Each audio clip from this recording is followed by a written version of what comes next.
We can't say the future without AI. I mean, there's no way around it. 50% of workers now believe AI is going to improve their experience. When I come into the meeting room, I need a way to incorporate my AI with what's going on in the meeting. It's almost a bring your own AI type of a concept. Most of what we do in our day-to-day is going to change significantly. Hear the latest AV trends and predictions in this episode of Crestron's Smarter Spaces podcast on your preferred podcast platform. There are about 4 million active podcasts happening these days. 4 million. As far as the audio market is concerned, it's a boon. I mean, you need microphones, right? Not just microphones. You need cables. Since you're playing with the mic there, you also need a boom arm, or at least a mic stand. So all this stuff, you need all these accessories. And then to actually produce it, there is so much opportunity here because there are so many people who have something to say. I was going to make the joke. Pescatori was talking about producing your podcast. I have a Mitchell, so I don't need any of that stuff. And now Mitchell's going to make fun of me in some way, shape, or form, I'm sure. It makes the group uncomfortable when you talk about us like we're characters in a show you're watching. Well, that's sort of my gimmick. But we did lean on that pretty hard last week. I can lay low for an episode. Lawsuits and acquisitions, the rise of high-end audio needs, and the impact of AV tariffs on IT and AV decision makers. All that and more. Next on AV Week. This is AV Week, episode 719, recorded Friday, May 30th, 2025. Policy fluidity. This is AV Week, your source for the latest stories shaping the world of AV. My name is Tim Albright. I am your host. We have got lawsuits, we have got acquisitions, and we've got a brand spanking new organization. So let's start off with the headlines this week in Pro AV. Start with an acquisition that brings together two players in the control and signal distribution space. AV Pro Edge has acquired RTI, the control system brand known for residential and commercial integration offerings. It's also known for a lot of UC offerings here late in the last couple of years. AV Pro's CEO, Jeff Murray, says the acquisition enhances their ability to deliver full stack AV solutions. Full stack seems to be the phrase of choice the last few weeks. For integrators, this could mean tighter interoperability between signal distribution and control layers. For IT managers and AV decision makers, it could mean better integration between the brands. We'll have to see. Harman is suing Klipsch. In legal news, Harman International has filed a 13-count lawsuit against Vox International and its subsidiary, Klipsch Group.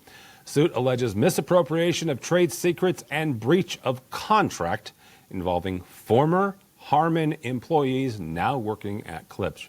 This could have long-term implications for competition in the loudspeaker and audio electronics markets.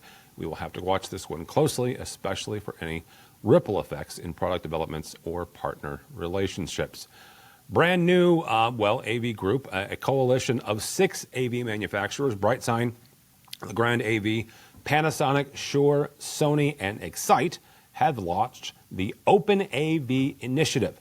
Their goal? To foster cloud interoperability across AV platforms. Now, this is a step towards solving the persistent headache of fragmented ecosystems. For tech managers juggling multiple vendor platforms, OpenAV might eventually streamline device monitoring, updates, and analytics, especially as cloud management becomes table stakes in modern AV deployments. In the world of collaboration, Cisco has officially become the fastest growing Microsoft Teams room partner. Let me say that again. Cisco is now the fastest growing Microsoft Teams room partner. Now, this was once seen, they were once seen as competitors in the UC space. Cisco and Microsoft have been tightening their relationship and their partnership with WebEx certified hardware, now increasingly Teams native.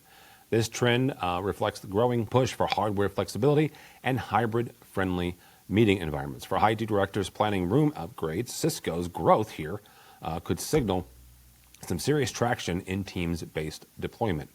And finally, Visionary Solutions has renewed its strategic partnership with Resorts World Las Vegas for another 3 years. The relationship includes AV over IP technology deployments throughout the resort's entertainment and hospitality spaces.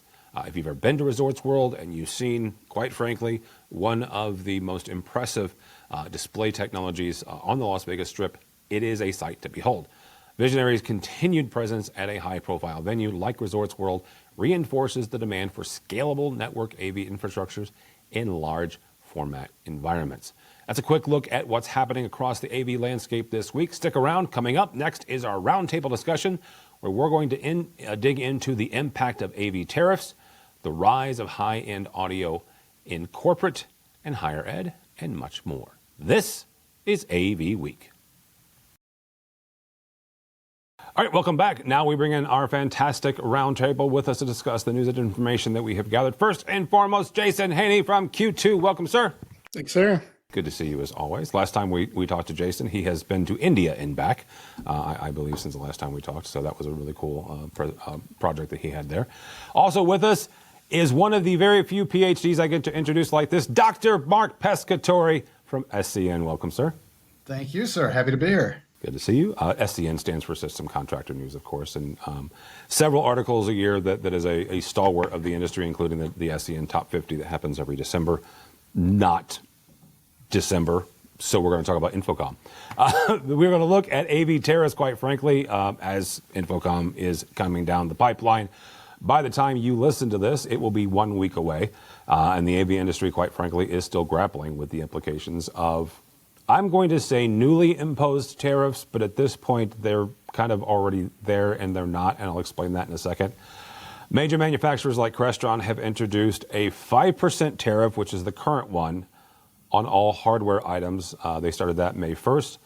QSC had temporarily paused over 200 products due to tariff increases. They have since unpaused those shipments, unpaused those shipments. These developments, quite frankly, are causing ripples across the procurement strategies, project timelines, budgeting for integrators, budgeting for end users, budgeting for IT directors. Jason, I want to start with you on this. I mentioned the fact that current and all this jazz. Here's the thing. And I've said this 1,000 times in the last 14 years. The way we pull stories is I pull stories on Tuesdays because, there's no breaking news in AV, but there is now. Wouldn't you know that as fluid as this situation is, I want to say it was Wednesday of this week, so we're recording this on Friday, the 30th of May. Wednesday of this week, of course, there's court battles and all this jazz when it comes to the administration. A court decided that the U.S. administration could not do the tariff. So for about a 24-hour period, there was a pause on the tariffs. But another court said, yes, they can, or put a stay on the stay. Double negative. End result is the same. So, a couple things going on here. I've also learned that when you take possession of the product that is not produced in your country, that is when you pay the tariff. So you can, let's use China, for example, because that's the biggest one, the biggest country of production, plus some of the biggest tariffs. You can, as a company, take possession of said product in China, and then you ship it yourself, in essence. That is when you pay said tariff. If you wait until the product gets to your destination, in this case the States, and you take possession then, that is when you pay the tariff. Okay? Everybody good so far? All right. Because of the fluidity of this situation, will determine how much you paid for tariffs on said product, which is why there's also a fluid situation when it comes to the tariffs, and also why some manufacturers are choosing simply to bake it into the cost. Around this time, folks, most manufacturers do a price increase anyway, right? So it's kind of working that in. Other companies have decided, you know what, we're going to give a line item, right? And we'll get into that in a second as well. Jason, all of that, which feels a little bit like nailing Jell-O to the wall, what is this entire situation doing to you? It is making life fun, to say the least. Hey, integrator, I'd like a quote for this. Good, it's valid for 2 days. Why is it only valid for 2 days? Well, because we don't know what the price is going to be in 2 days. So we can only guarantee it for that long, and then we're going to have to reevaluate. Okay, but it takes me a week to get a PO. Yeah, we know. So it's definitely become an obstacle, to say the least. The QSC one hit us. We were mid-project. We'd already paid our side of it. And integrator came back and said, hey, QSC paused a bunch of stuff. We don't know if we're going to get your gear in time. And I went, all right, well, let's see what happens or pivot later. Thankfully, we got what we needed. It was already in the States. So we escaped that one. But, other projects that are in queue that we're looking to do later this year, I got budgetary pricing, but I don't know if that's going to still be my budgetary pricing in another week, month, day. It's definitely causing some hurdles. I understand that everyone's just caught in the middle. Like, we're not pointing fingers at anybody. It is what it is, but definitely making budgeting, tracking, estimating a little more on the challenging side.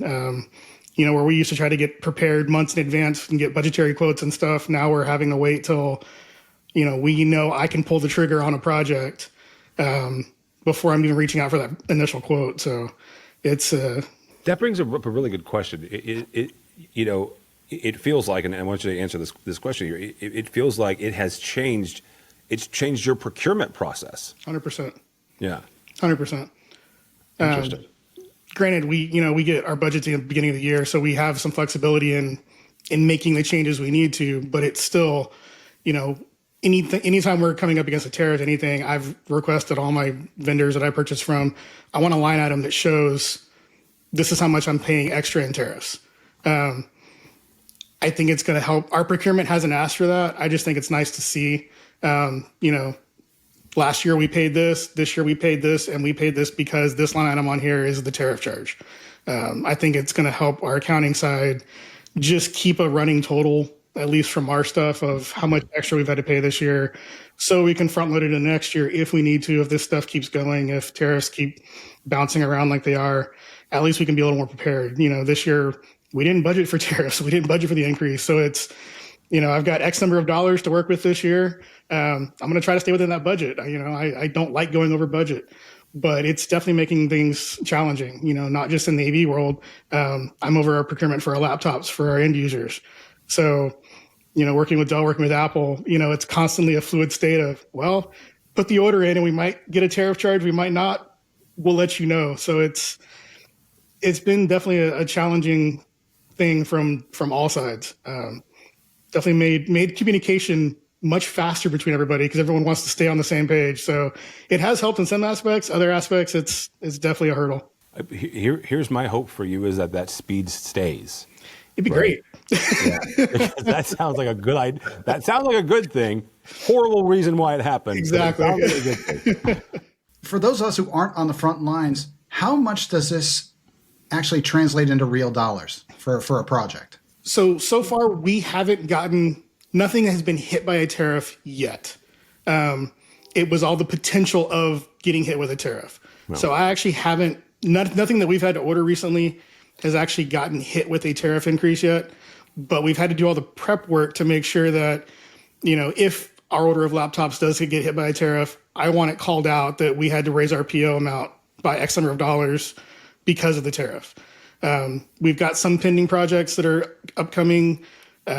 Nothing. I don't think anything on those bombs have been tariff related. But I've had to have our integrator go back and double check the pricing before sending me another quote, just to make sure that the pricing is still valid before I go generate a PO.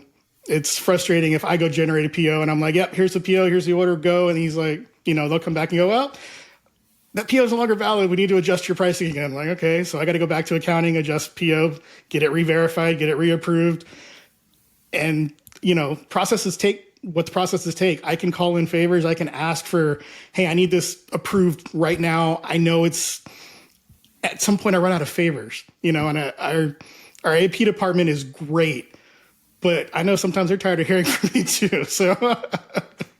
Well, and you're probably not the only department hitting them up either. Correct. Jason, exactly.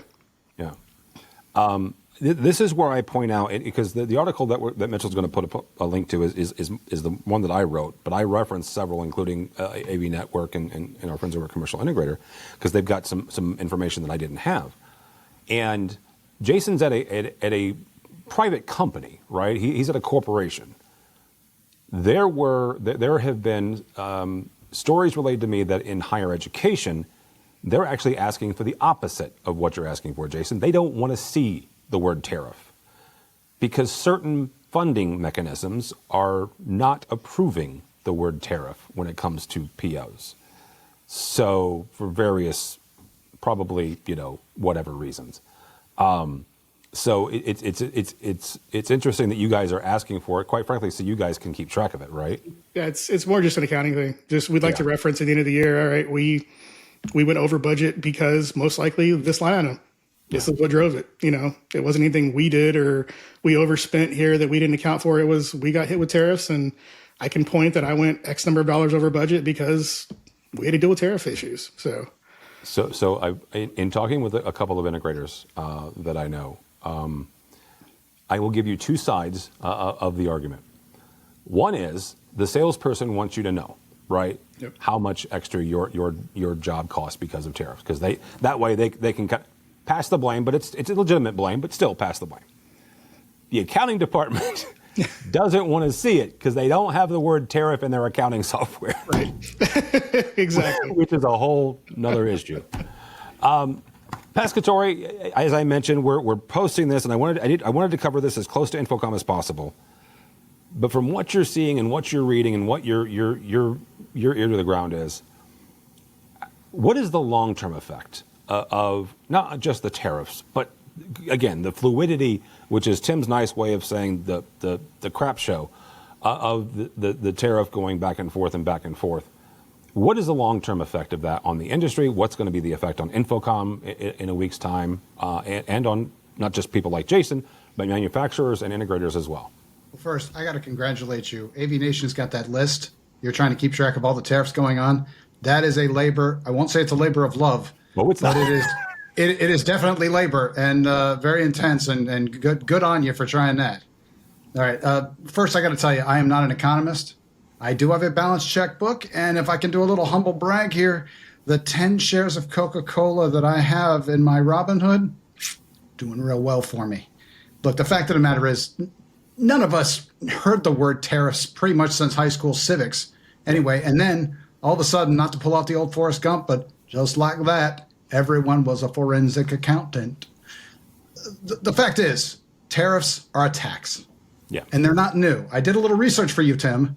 It turns out concerns about trade deficits, tariff disparities, that was all happening in the 1990s. And the person who was complaining was Nancy Pelosi, who was a Democrat. And as we all know, President Trump is a Republican. But back then, she and other Democrats were apparently wanting reciprocal tariffs. So Trump is not in a new territory, though I will have to say he's moving forward through that territory differently than anyone else. I think the general idea is basically he wants you to buy American, and he also wants to improve U.S. trade terms across the world.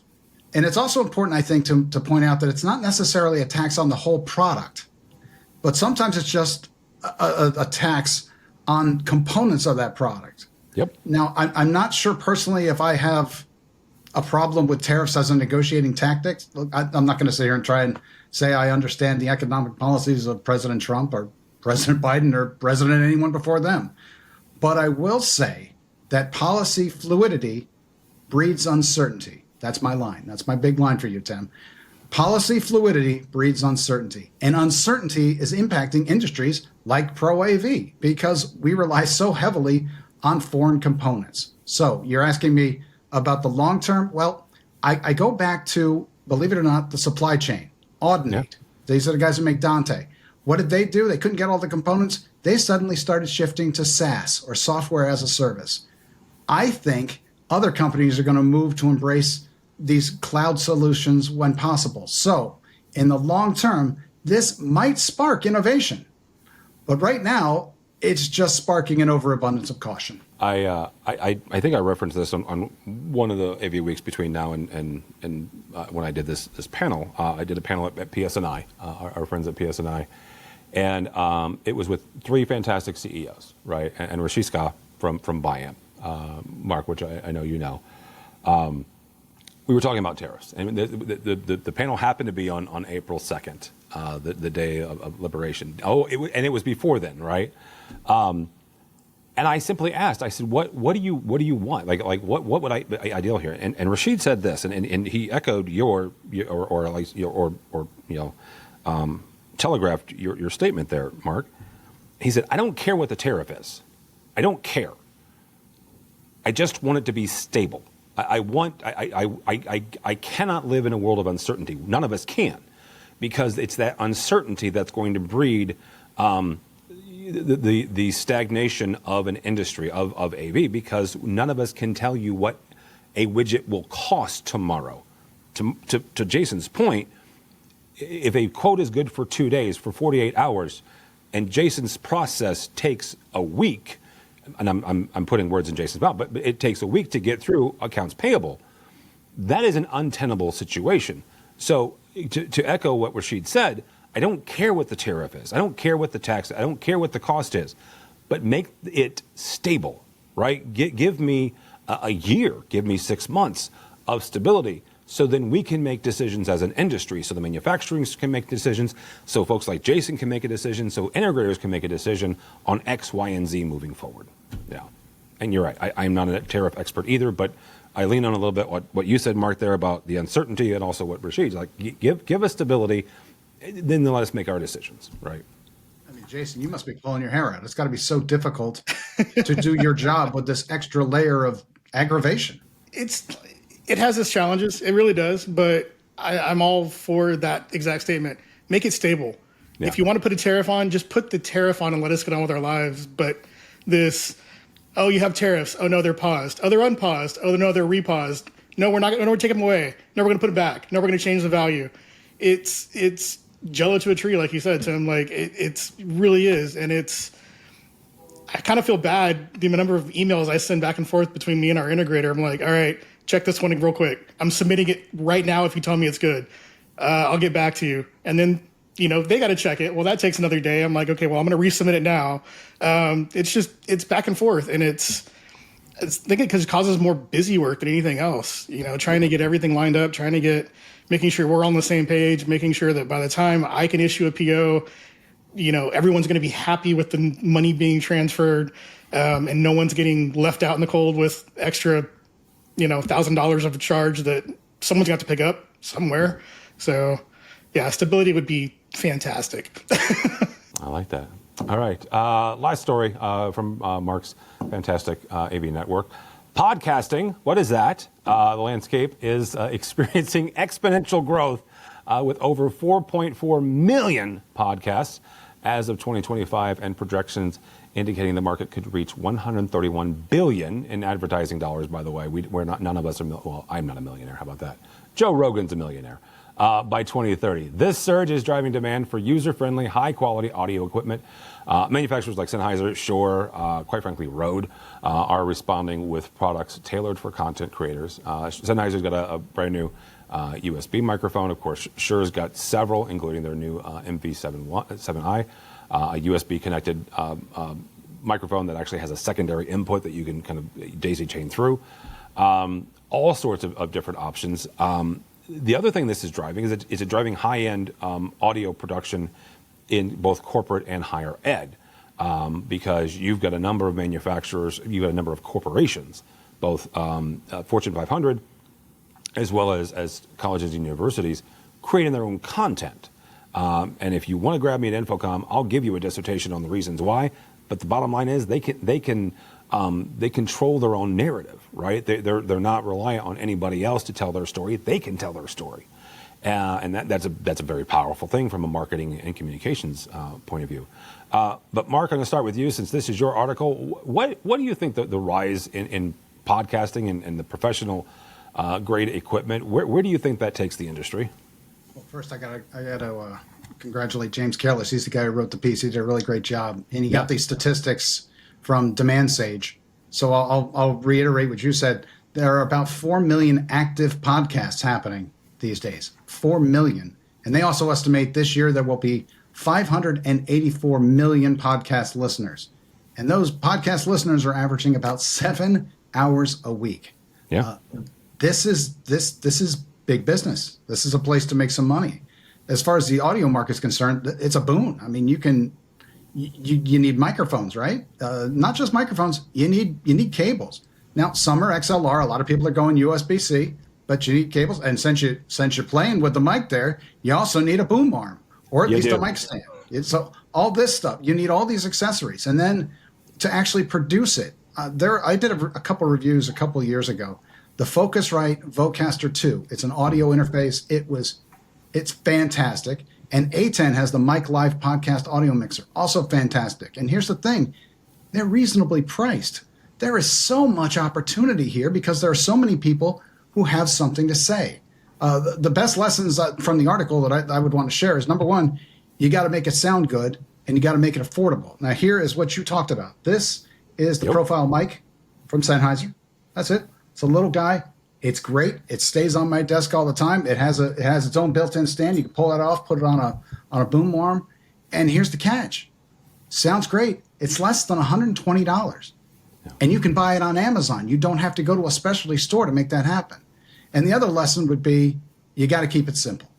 That's why things like the Vocaster 2 or the Mic Live podcast audio mixer, all these things are great because it helps people do what they want to do without making it too complicated. Absolutely. And one thing I'm going to pull on what Mark said, 585 million listeners. To remind folks, especially us big dumb Americans that think that the U.S. is the center of the universe, there's 330 million of us, kids. That's it. We're 330 roughly, 330, let's say 340 million Americans. That means the podcast audience is bigger than the U.S. So that gives us kind of, a little bit of you are here. Jason, when it comes to, high quality audio, how is this seeping its way into corporate America? How is it seeping its way into, your users that are going, you know what, Jason, my audio sucks on my Zoom call, on my Teams call. I want X, Y, or Z. How are things like, I'm talking into a freaking SM7B. So I'm weird. I get that. I know that. That's fine. But Mark makes a good point. It's his microphone is better than, let's say, a headset microphone, right? Or certainly the built-in thing. So how is this drive to podcasting and higher end audio seeping its way into making sure that the overall audio quality of just a conference system is making its way into corporate America? Well, it's definitely there. I'm at home today and I have nice things hiding off camera, but we can't buy one of those for every end user in our company. Have we gotten the requests for them? Absolutely. Have we denied all of them? Absolutely. We're just not funded for that. So, we as a company evaluate the best headsets we can provide at a reasonable price to our end users. We end up on a standard and that's what everyone gets. Is it fantastic? No. Do they work well? Yeah. Is it better than the built-in microphone and speakers on your laptop? Most likely. That we try to give everyone what we can, and still stay reasonably within budget and, not go crazy. If you want to go buy your own stuff and hook it up, fantastic. We're not against that. We have a good portion of our user base that works from home. I know several of our users have extreme, very nice podcasting setups at home. They do stuff off, after hours of Twitch streams or whatever. And I know they've got some very nice setups. More power to you. We're not going to prevent you from doing that. As far as inside their buildings and inside our conference rooms and stuff, of course, we're trying to make sure that, what we're installing is the best it can be. Do we have shortcomings? Yeah. Do we try one thing and go, yeah, it doesn't really sound as good as we thought it was going to. Let's see what else we can do. We found out that just because the rooms are built the same doesn't mean they all sound the same. It's taken some doing of, all right, well, we took our system for this size room and we plugged it into 4 different rooms, and we've had to make changes in all 4 of those rooms to make it the best it can be because they didn't mirror each other. They do. If you look at them, they're the exact same, but they're really not. This one's more lively than this one is, and this one's better than this one is. And now that the microphone's not really in the right place for this room, but it is for that room. So it prevents its own challenges, but yeah, of course, everyone wants to be seen clearly. Everyone wants 4K video clarity. Everyone wants to see, or hear in the best audio possible. When we were building out our last building here in Austin during COVID, that was the executive's challenge to me. When we had a meeting about, well, what tech do you want in the boardroom? I don't care. It has to sound good. Whatever you do, yes, we want video. Yes, we want cameras. Yes, all that's going to come. We'll leave that up to you. Make sure the audio is world class. If you're going to spend money on something, make sure the audio is what you spend the money on. Done. Okay, we did. We have a solution. It's working well. Everyone seems happy with it. Could we improve it? Possibly, but we'll jump over that ship when it comes through. So. Yeah. I would agree with that executive, Jason. I don't know who it was, but it was all of them. They all joined. It was me and like 8 executives in a Teams meeting or Zoom meeting. I don't remember which, and all of them echoed the exact same thing. You better make it sound good. Yeah. Okay. And I will grant you, I am 100% biased because I have been doing podcasting for a very long time, and my voice is the way I make a living. Audio is the most important thing to a conference, period. This is Tim's opinion, right? You can have a conference, you can have communication without video, right? We lose some things, right? Jason's shaking his head, and unless you're watching the video, you don't know that. But, and I can see that. However, if we didn't have video, I wouldn't see him, agreeing with me here. But without audio, you can have video, and with no audio or with poor audio, you do not have communication, right? There are some, you can argue with me about, American Sign Language and all that jazz and go down a rabbit hole, but you've got to have good quality audio. And I don't care what it is. If you want my opinion, Tim at AVNation.tv, I'll give you a list of microphones between, $50 and $200 that you can get a good quality audio. What Mark has is a fantastic example of that, right? I was going to make the joke. Pescatore was talking about producing your podcast. I have a Mitchell, so I don't need any of that stuff. And now Mitchell's going to make fun of me in some way, shape, or form, I'm sure. Thank you guys so much. Hold on, Tim. I got to ask though. Yes. Since we're talking about podcasting, and we open up the discussion to a video podcast, I got to know the mic in or the mic out of the shot. Oh. So 5 years ago, I would have told you the mic out. I was 100% a mic out guy. Good man. But as much as I love my Chicago Bears and a gentleman by the name of Colin Coward, I got hooked onto, and Coward talks into his microphone, and you see that EV7 or that EV20. Coward actually turned me on to having the mic in the shot. So if you're not watching the video, if you've never watched a video of AVNation, I now have my SM7B in the shot. Can you be our voice of reason, Jason? Because clearly there is no microphone in my shot. Look, Tim, I can bring my Shure mic in there. Yes, if it makes you feel better. That's the MV7i you were talking about. And we all can if we just want to make it universal. But we could. And now I'm going to get hate mail, Pescatore. Thanks for that. Oh, sure. Well, you can read the review about this in the June issue of Systems Contractor News. Shameless plug. I love that shameless. That works. All right. Thanks, guys, so much. Dr. Pescatore, how do people connect with you? How do they get the June issue of Systems Contractor News, and how do they follow with everything you're doing at InfoComm? Oh, just find us at avnetwork.com or just stop me on the show floor. I'll be the guy running around like a lunatic. There's a couple of those, but you get the point. Yeah. Jason, thank you, sir. How do people connect with you? Easiest way would be on LinkedIn. Just search for Jason Haney, Haynie. All right, very good. For me, for Tim Albright, don't follow me anywhere. You'll hear me, complain about the Bears. If you want to read something that I've written that has nothing to do with technology, you can connect with me on LinkedIn. How about that? But go by the website, AVNation.tv. That's AVNation.tv. You'll find this program and a host of others. Just like Mr. Pescatore, I will be running around like a crazy person at InfoComm 2025, a week from this publication date. You can go by our website, avnation.tv/IC25 to see all of our coverage, videos, stuff like that. If you're going, and if you go to avnation.tv/IC25, you can register for AVNation Access. It is our annual networking event. It happens 4 to 6 on Wednesday, because there's not enough parties going on at InfoComm. But it's one of 10,000, right? I say that as I put together my calendar for the week this week, and it was not pretty. But yeah, go by the website. Also, brand new podcast with our buddy Jen Weaver, looking at careers, and she is actually interviewing a young man who is going to InfoComm for the very first time, so you can check that out as well. All that and more at AVNation.tv. That's AVNation.tv. Thanks so much for listening. Thank you so much for watching. That's all the time we have for AV Week. The network for the AV industry. What are you listening to? This is AV. This is AVNation. This is AVNation. This is Erin Marmoran of EdTech. The world of higher ed AV is growing rapidly. That's why each month we hear from the best and brightest from colleges and universities all over the U.S. Check out EdTech on avnation.tv or wherever you get your favorite podcasts.